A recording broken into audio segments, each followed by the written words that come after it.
में प्रेस वार्ता रखी है यहाँ? मेरा नाम डॉक्टर कुणाल बहल है। मैं यहाँ मेडिसिन कंसल्टेंट हूँ। लास्ट 15 मंथ से, लगभग 1.5 साल से मैं यहाँ काम कर रहा हूँ। मैंने अपना MBBS महाराष्ट्र से और post graduation DNB medicine Delhi से किया है। और मैंने यहाँ प्रेस वार्ता इसलिए रखी है कि मैं थोड़ा बहुत अपने अस्पताल के बारे में लोगों को परिचित करूँ। हमारा अस्पताल 100 बेडेड हॉस्पिटल है। एक्सपांडेबल 150 बेड तक हो सकता है। हमारे हॉस्पिटल में सारी मेडिकल फैसिलिटीज़ अवेलेबल है 24/7। हमारे पास 16 बेड का ICU है, फुल्ली इक्विप्ड ICU है, 8 वेंटिलेटर्स है। हमारे यहाँ 2 मॉड्यूलर OTs है आधुनिक सुविधाओं के साथ। 24/7 डॉक्टर्स अवेलेबल होते हैं। जो बेसिक डिपार्टमेंट्स होते हैं जैसे मेडिसिन हो गया, सर्जरी हो गया, ऑब्स गाइनी हो गया, पीडियाट्रिक्स हो गया, ऑर्थो डिपार्टमेंट, सारे डॉक्टर्स यहाँ 24/7 अवेलेबल है। सारे के सारे जितने भी डॉक्टर्स हैं काफ़ी हाईली एजुकेटेड, अलग अलग इंस्टीट्यूट देश के अलग अलग कोने से पढ़ के यहाँ आए हुए हैं। और दूसरी चीज़, हमारे यहाँ आयुष्मान कार्ड अवेलेबल है, फैसिलिटीज़ है बेसिकली। तो जो भी पेशेंट गरीब हो, जिसके पास पैसा ना हो, तो वो आयुष्मान कार्ड से यहाँ फ्री इलाज की सुविधा अवेल कर सकता है। आयुष्मान कार्ड के द्वारा जितने भी इलाज हो सकते हैं गवर्नमेंट ने जितने निर्धारित किए हुए हैं, मैक्सिमम से मैक्सिमम इलाज हमारे पास मरीज़ करा भी रहे हैं। और हमारे को अच्छे फीडबैक्स भी मिल रहे हैं मरीज़ों की तरफ से। और मैं यही चाहूँगा कि जितने भी मरीज़ आयुष्मान कार्ड की सुविधा को अवेल करना चाहते हैं वो भारी संख्या में यहाँ आए, अपना इलाज कराए। दूसरा मैं ये भी कहना चाहूँगा कि कुछ मिथ्स या कुछ झूठी अफवाहें ये भी फैलाई जा रही है हमारे हॉस्पिटल के बारे में कि हमारा अस्पताल काफ़ी महंगा है, ICU के चार्जेस बहुत ज़्यादा है, NICU के चार्जेस बहुत ज़्यादा है। तो मैं टोटली इस चीज़ को बेसलेस कहूँगा। आप कंपेयर कर लीजिए मेरे अस्पताल के ICU के चार्जेस और संभल के जो छोटे मोटे नर्सिंग होम है। अगर हेड ऑन हेड कंपेरिजन करोगे तो आपको डिफरेंस पता चल जाएगा। मुरादाबाद की तो मैं बात ही नहीं कर रहा हूँ, मुरादाबाद के ऑफकोर्स रेट्स ज़्यादा ही है, बट जो चीज़ बोली जाती है, जो झूठी अफवाह फैला जाती है, तो मैं चाहूँगा लोग इस चीज़ के झांसे में ना आए। एक्चुअल जो चीज़ चल रही है उस हिसाब से अपना इलाज कराएं। और मैं यही चाहूँगा कि मैक्सिमम से मैक्सिमम लोग यहाँ आएँ और अपना इलाज कराएं। दूसरी चीज़ मैं ये कहना चाहूँगा कि हमारे यहाँ 2 डिपार्टमेंट नए खुल रहे हैं। एक यूरोलॉजिस्ट जल्द से जल्द ज्वाइन करेंगे। अगले महीने से यूरोलॉजी की सारी सुविधाएँ उपलब्ध हो जाएगी। कोई भी बंदा जिसको किडनी स्टोन का ऑपरेशन कराना है या गदूद का ऑपरेशन कराना है वो इस सुविधा अवेल करा सकता है। कैश में भी अवेलेबल हो जाएगी और आयुष्मान में भी अवेलेबल हो जाएगी। प्लस डॉक्टर मेराज करके है, वो एज अ गैस्ट्रोइंटेस्टाइनल सर्जन हमारे यहाँ ज्वाइन कर रहे हैं, जो कि काफ़ी रेयर सुपर स्पेशलिटी ब्रांच है। संभल डिस्ट्रिक्ट क्या, मैं तो कहूँगा मुरादाबाद में भी आपको बहुत रेयरली GI सर्जन मिलेगा। तो मैं यही कहूँगा कि ज़्यादा से ज़्यादा लोग आके यहाँ आके अपने फैसिलिटीज़ का अवेल करके इलाज अपना कराएं। दिल के मामले में क्या सुविधाएं दे रहा है सर आपका अस्पताल? दिल के मामले में डॉक्टर अमित कुमार है, जो DM कार्डियोलॉजिस्ट है, KGMC लखनऊ से पास आउट है। हमारे यहाँ हफ्ते में एक बार आते हैं, फ्री OPD करते हैं। इकोलॉजी 2D इको कराते हैं हम लोग यहाँ मरीजों का, काफ़ी सस्ते रेटों में होता है ना। बाकी ऑन कॉल तो हमेशा रहते हैं, हम जो भी परामर्श लेना हो उनसे तो हम ऑन कॉल लेते हैं। बाकी फिजिकली हर थर्सडे जो जुमेरात के दिन हमारे यहाँ फ्री OPD होती है, तो वो फ्री कंसल्टेशन देने के लिए भी आते हैं। साथ साथ इको भी हमारे यहाँ बहुत सस्ते रेटों में होता है। सर्जन भी आगे कभी अवेलेबल हो पाएगा अस्पताल में? सर्जन है हमारे पास ऑलरेडी, जैसे मैंने कहा डॉक्टर मिराज है, वो गैस्ट्रोइंटेस्टाइनल सर्जन भी है और जनरल सर्जरी भी कर रहे हैं, काफ़ी अच्छी तरह से कर रहे हैं सर्जरी। उन्होंने रिसेंटली ज्वाइन किया हुआ है। MBBS और MS उन्होंने AMU से पास आउट है। और GI सर्जरी जो MCH है वो उन्होंने जीबी से पास आउट किया हुआ है दिल्ली से। अच्छा सर, हम ये जानना चाह रहे हैं कि अभी हमने संभल में देखा काफ़ी डिमांड थी ब्लड बैंक को लेकर। अब जिला अस्पताल में भी ब्लड बैंक खुल चुका है और 1-2 ब्लड बैंक और भी हैं। क्या आपके अस्पताल में ब्लड बैंक? मैं ऐड ऑन करना चाहूँगा इन सब फैसिलिटीज़ के अलावा कि हमारे यहाँ ब्लड बैंक बहुत जल्द से जल्द शुरू हो गया है। ऑलरेडी सारा प्रोसीजर कंप्लीट हो चुका है। 1-2 फॉर्मेलिटीज़ पेंडिंग है, तो मोस्ट प्रोबेबली 1 मई से हमारा ब्लड बैंक शुरू हो जाएगा। 1-2 दिन की बात है। जो भी पेंडिंग फॉर्मेलिटीज़ है वो हम लोग लास्ट स्टेज में ही कंप्लीट कर रहे हैं और मुझे उम्मीद है कि हम 1 मई से ब्लड बैंक स्टार्ट कर देंगे और लोगों के लिए उसकी भी सुविधाएं उपलब्ध हो जाएगी। सेटअप पूरा लगा दिया। सर ये हॉस्पिटल आपका कौन से मार्ग पर है और क्या नाम है हॉस्पिटल का?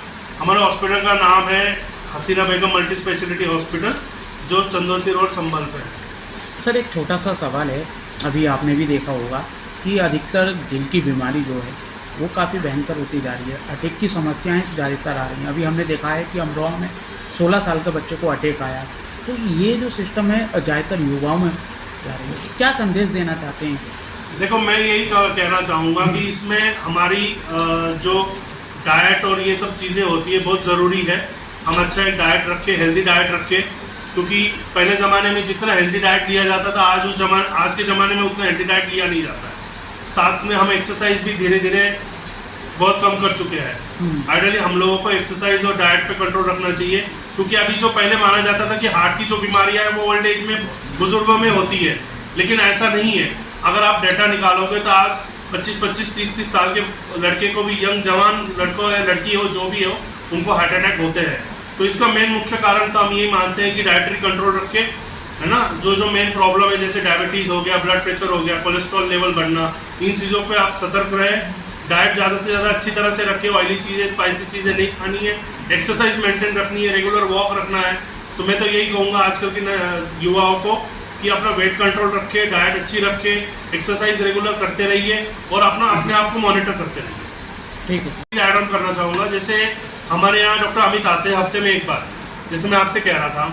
हमारे यहाँ अभी फुल टाइम कार्डियोलॉजिस्ट भी आने वाले हैं। जल्द से जल्द डॉक्टर अमित या हम लोग जितना भी कोशिश हो सके जल्द से जल्द हम एक फुल टाइम 24/7 कार्डियोलॉजिस्ट अवेलेबल करवाए संभल में, क्योंकि जहाँ तक मैंने पिछले 1-1.5 साल में देखा है संभल की जनता को एक कार्डियोलॉजिस्ट की बहुत ज़रूरत है। या हार्ट अटैक या हार्ट से रिलेटेड जितनी भी प्रॉब्लम्स है ये बहुत ज़्यादा है। शायद मे भी हमारी डाइट की वजह से हो या जो भी हो कारण, लेकिन यहाँ एक कार्डियोलॉजिस्ट की बहुत ज़रूरत है। तो उम्मीद है, हम लोग कैथ लैब अभी स्टार्ट करने वाले हैं, पाइपलाइन में है, ऑलरेडी बन रहा है सब कुछ, ऊपर हमारे 3rd फ्लोर पे काम चल रहा है। तो जल्द से जल्द विदिन 6 मंथ्स हम लोग कोशिश करेंगे कि फुल फ्लेश्ड कैथ लैब यहाँ स्टार्ट करें और 24/7 हम कार्डियोलॉजिस्ट की सुविधा या जो भी है आपको अवेलेबल करा देते हैं। ये हुई पूरी। मैं बच्चे वाला डॉक्टर हूँ और न्यूरोलॉजिस्ट भी हूँ। यहाँ पे हसीना बेगम में बाकी हॉस्पिटल की कंपैरिजन में जो भी चार्जेस होते हैं वो काफ़ी कम है। यहाँ पे NICU और PICU की सुविधा तो 24 घंटे रहेगा ही रहेगा और पूरे हफ्ते भर रहेगा। 24 घंटे यहाँ पे डॉक्टर उपलब्ध होता है। यहाँ पे हमारे पास वेंटिलेटर भी है, न्यूनेट्स के लिए अलग और बच्चों के लिए भी अलग। बहुत सारे बच्चे आ चुके भी हैं और वेंटिलेटर पे गए थे भी और ठीक होके घर भी गए थे। इतने अच्छे सुविधा संभल में और कोई जगह पर मिलेगा नहीं आपको। ये सुविधा आपको यूज़ करने के लिए मैं ये कहता हूँ। बेगम अवल से कासिम बोल रहा हूँ। मेरा कहना ये है, जिस मकसद से मैंने हॉस्पिटल संभल के लिए खोला था मुझे उससे खुशी नहीं हुई। समझिए, मैं चाहता था कि संभल में ये जो फैसिलिटी नहीं है मैं अपने संभल में फैसिलिटी दूँ और बहुत सस्ते रेट में दूँ। लोगों ने यहाँ ऐसी रूमर उड़ा रखी है कि बिल्डिंग को देख के, उसका हाई फाई को देख के कि इनके रेट ज़्यादा है और छोटे छोटे डॉक्टर कह देते हैं रेट बहुत ज़्यादा है। मैं ये कह रहा हूँ, मेरे गायनी का मेरे यहाँ रेट जो है सिर्फ 18,000 रुपये और जगह 28 और 30,000 ले रहे हैं। उसमें 18,000 में एक दवाई भी है, रूम भी है, सब चीज़। और ICU में एक दिन जाती है उसमें इसमें चार्ज है। और जगह मैं देखता हूँ, मैं नाम इसलिए लूँगा, जहाँ देखता हूँ साहब 28,000 ले रहा है, 30,000 ले रहा है, 35,000, तब भी वहाँ अस्पताल को महंगा बता रहे हैं। समझे, ICU का आप रेट देख लीजिए, संभल में ICU की क्या पोजीशन है, मेरे यहाँ ICU की क्या पोजीशन है। मेरा आज भी रेट ICU में उन लोगों से बहुत कम है। और मैं ये उससे नहीं कह रहा, उसमें गारंटी से कह रहा हूँ, अगर कोई मेरा रेट ज़्यादा निकालते हैं उन लोगों से तो जो उस दिन जो कहूँगा वो सारा कर दूँगा। मैंने सिर्फ पैसे के लिए अस्पताल नहीं बनाया है, सिर्फ संभल की पब्लिक के लिए बनाया था। संभल की पब्लिक लोगों के बेकार में आगे इसका माशाल्लाह वैसे बहुत अच्छा हॉस्पिटल चल रहा है। मैं चाह रहा हूँ जो और ज़्यादा चले और संभल की पब्लिक लाभ उठाए इस चीज़ से। और ये चीज़ बिल्कुल पक्की बात है कि मेरे यहाँ रेट जो छोटे छोटे हॉस्पिटल हैं उनसे बहुत कम है। आप मेरे बिल को मैच कर लीजिए, किसी ले आके अचानक मेरे यहाँ आ जाइए और मेरा बिल या उनके बिलों को ला के मैच कर लीजिए आप। अगर मेरा कम हो तो ठीक है। और मेरे डॉक्टर और जगह डॉक्टर सब बाहर से बुलाते हैं, मेरे यहाँ डॉक्टर 24 घंटे मेरे कैंपस में रहते हैं और सब बाहर के डॉक्टर हैं। मैं किसी भी डॉक्टर को विजिट पर नहीं बुलाता कि साहब तुम आगे कर जाना। मेरे भाई तुम्हें मेरे यहाँ काम करना है तो 24 घंटे यहीं रहना है। तो मैं उनको हिसाब से सैलरी भी देता हूँ। जब डॉक्टर इतनी दूर से छोड़ कर आ रहे हैं, सैलरी अच्छी सैलरी देता हूँ, अच्छे डॉक्टर हूँ तो अच्छी सैलरी लेंगे।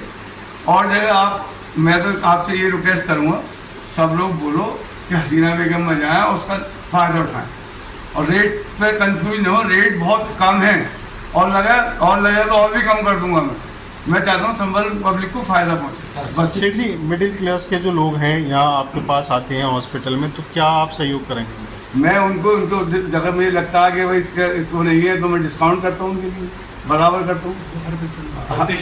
हर पेशेंट को तो करते ही हैं, अगर कोई गरीब और पेशेंट आता है उसको और भी करता हूँ, पेमेंट भी छोड़ देता हूँ पूरा उसको। मैंने पैसे के लिए बनाया अस्पताल, ये मेरे तो माशाल्लाह बहुत बिजनेस है, समझे, सिर्फ पब्लिक के लिए बनाया ये। और फिर दूसरा ये आयुष्मान मैंने बना रखा, आयुष्मान का पेमेंट आप लोग देख लीजिए कैसा आता, मगर मैं अपने डॉक्टर को बराबर सैलरी दे रहा हूँ, मरीजों का फ़ायदा उठा रहा हूँ। और जगह डॉक्टर साहब एक चीज़ और जगह मुरादाबाद में आयुष्मान के सेंटर हैं, वो मेडिसिन का एक भी पेशेंट एडमिट नहीं करते कहीं भी, सिवाय मेरे, क्योंकि उसमें नुकसान होता है मेडिसिन में, समझे। आप जितने भी मेडिसिन के पेशेंट जाते हैं उनको भगा देते हैं, हमारा ये फैसिलिटी नहीं है। मैं बराबर मेडिसिन के पेशेंट इसलिए एडमिट करता हूँ कि गरीब लोगों को फ़ायदा पहुँचे, संभल के लोगों को फ़ायदा पहुँचे।